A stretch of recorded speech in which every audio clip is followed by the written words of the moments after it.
Chapter 8, no, 19 of A Cabinet of Wonders. This is the Captain's Secret. A pair of fourth floor guards stared at the paper. They stared at the tongs holding the paper. Finally, they stared at the girl holding the tongs. Huh? One of them scratched his nose. It's my pass. Well, give it over then. All right, but you should probably take the tongs too. The two men eyed each other. Who was this jumped-up cellar brat? And why was she gripping her pass with a pair of tongs as if it were poisonous? Was she a lunatic? A thinker's wing experiment gone bad?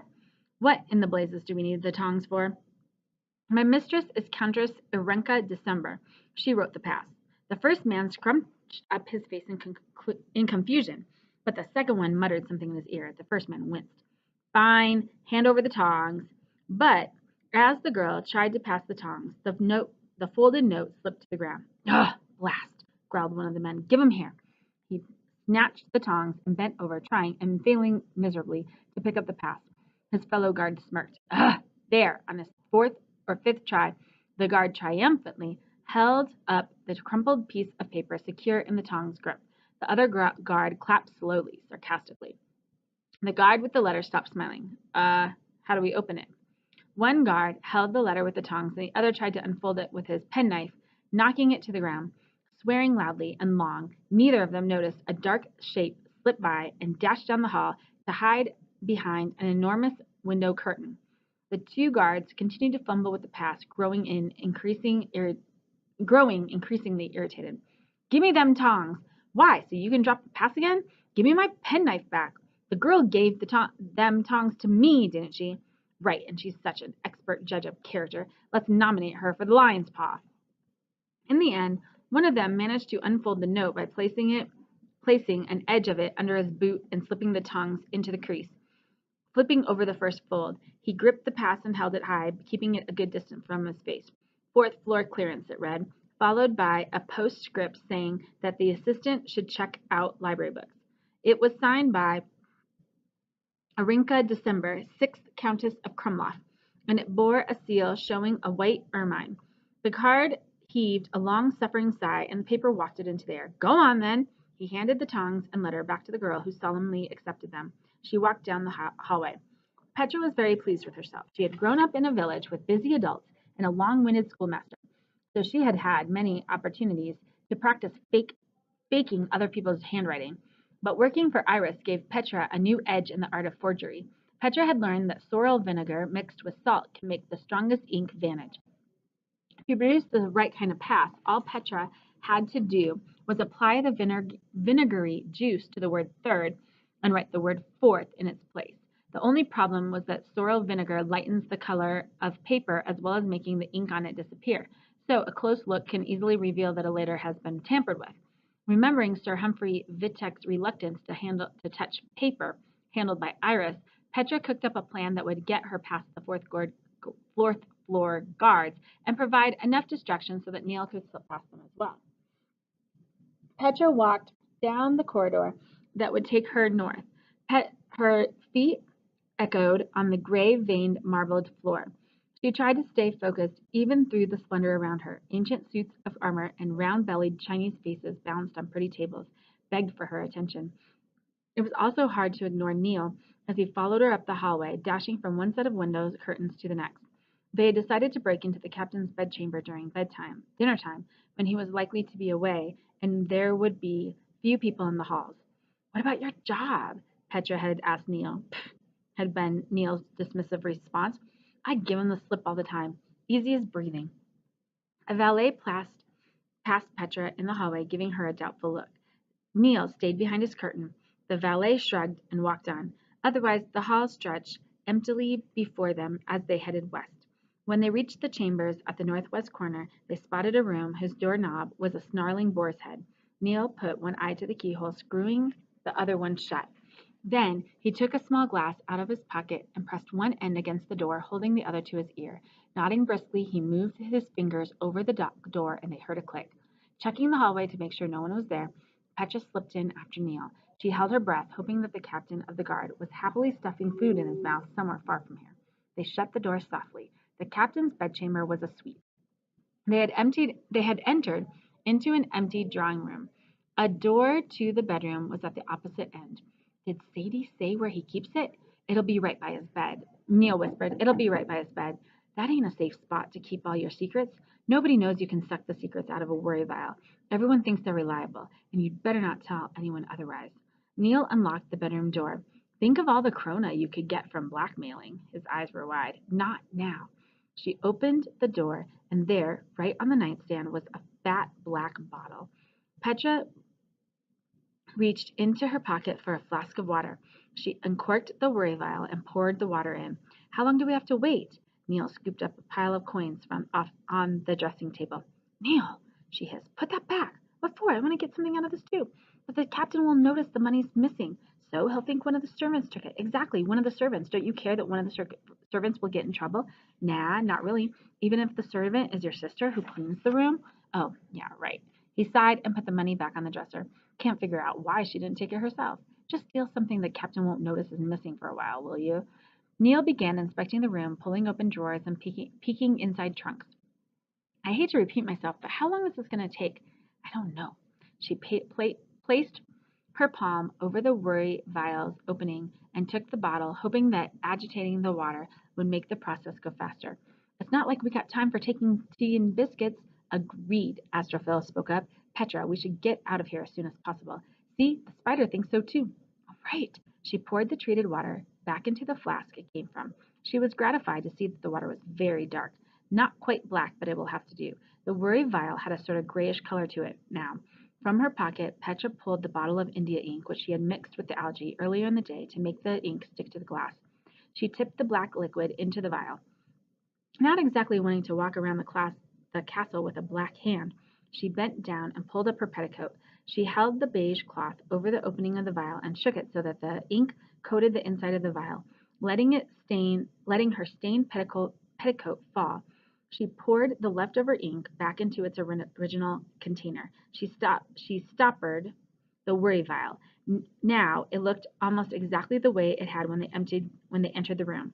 They hastily exited the captain's chambers. Neil locked the door as they left. It was not safe until they were in the basement of the castle. It was not until they were safe in the basement of the castle that Petra handed him the flask of dark water and asked, So what did you steal? A silver codpiece. He's got like a zillion of them. He caught Petra's lip. I'm not going to keep it. I'm going to sell it. They fetch a fair price on the market. They make a fellow look all manly like. Petra, however, had her doubts. They decided they would listen to the captain's worries on the next day off in the woods near the Lovari campsite. Petra had a hard time agreeing to this, eager as she was to hear the contents of the worry vial, which Neil had left out to dry in his family's wagon. The garden seemed safe enough. Why don't we do it there? But Neil looked uncomfortable. He said he had been to the menagerie since they visited together and felt that something was wrong. The elephant was trumpeting away like there was no tomorrow. She was looking right at me, flapping her ears. So I started to back up, and then I swear she nodded at me like she had been saying, Get out, and I finally caught on. Petra teased him for taking the moods of an elephant so seriously, but Neil insisted that they should not return to the garden. At the campsite, the small children ran up to Petra and tugged at her skirt for attention. Neil kissed his mother, slipping some money into her skirt pocket. Then he dashed into the family wagon to fetch the vial. Ethelenda was there and introduced Petra to an old woman named Jabardi, who looked surprisingly fit for her age. She said something to Petra, which Ethelenda translated. She offers to tell you your fortune. Petra felt uncomfortable, not for the first time.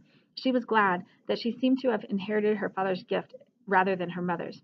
Mind magic was her least favorite kind, despite, or maybe because of, the fact that her mother had been able to read the future.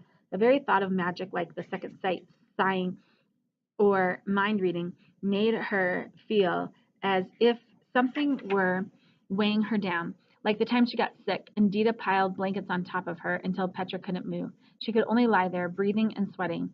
She tried to think of a polite way to say no to Gervardi. The woman might be a fraud, but even if she wasn't, Petra didn't want to hear what she had to say. As far as Petra could tell, knowing the future had never done anyone a bit of good. Gervardi laughed and said something. Ethelenda translated in a puzzled voice. She says you're probably right. Petra was relieved when Neil emerged from the wagon and gestured for her to follow him. They walked among the pines and slender birch trees, which were shrugging off their pale leaves.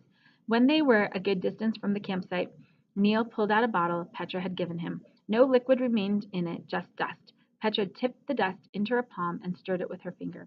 Like a ghost, a disembodied voice began to speak. The captain of the guard's voice was low and rasping.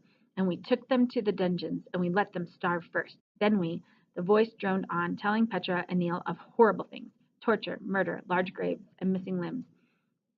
Petra wanted nothing more than to dash the black dust from her hand and scrub it clean.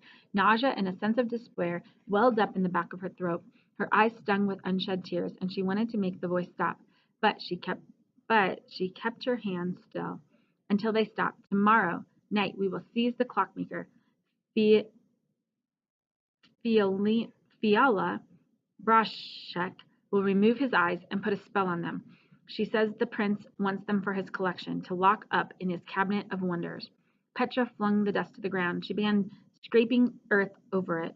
Neil watched her, his face inscrutable. Petra didn't try to guess his thoughts. She didn't want to. But after she had made a small mound over the dust, she rubbed her hands with the dirt. She sat there shaken.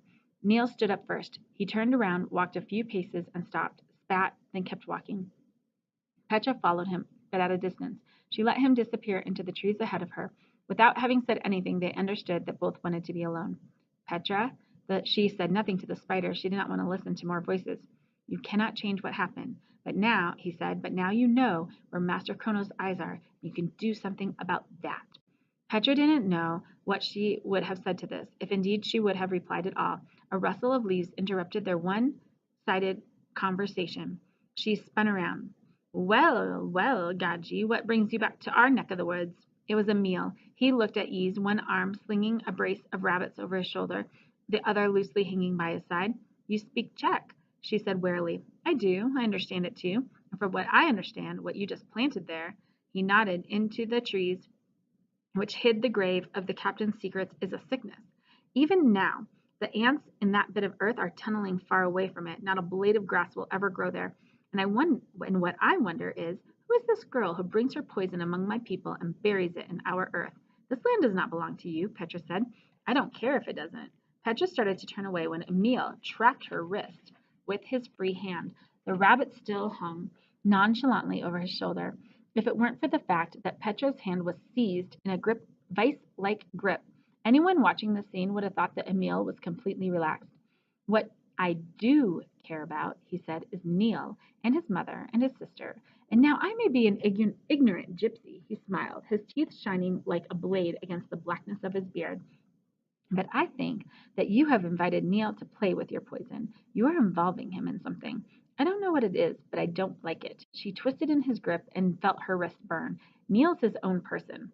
Neil is a child. You are a child. He shook her. The funny thing is, even children can get people hurt. I'm not going to hurt anybody. But her next action probably didn't make Emil believe very strongly in what she just said. She kicked him hard in the shins. Gasping in pain, he loosened his hold on her, and she pulled herself away. He started to tumble toward her. She scooped up dirt and flung it in his eyes. Petra ran, leaving him limping, cursing, and rubbing at his face. She left the Lavari almost immediately after she reached the campsite. She said nothing of her encounter with Emil to Neil, but she didn't want to be around when the man returned. Since Neil would be spending the night with the Lavari, and she would have to walk back to the castle alone, she wanted to leave before it got dark.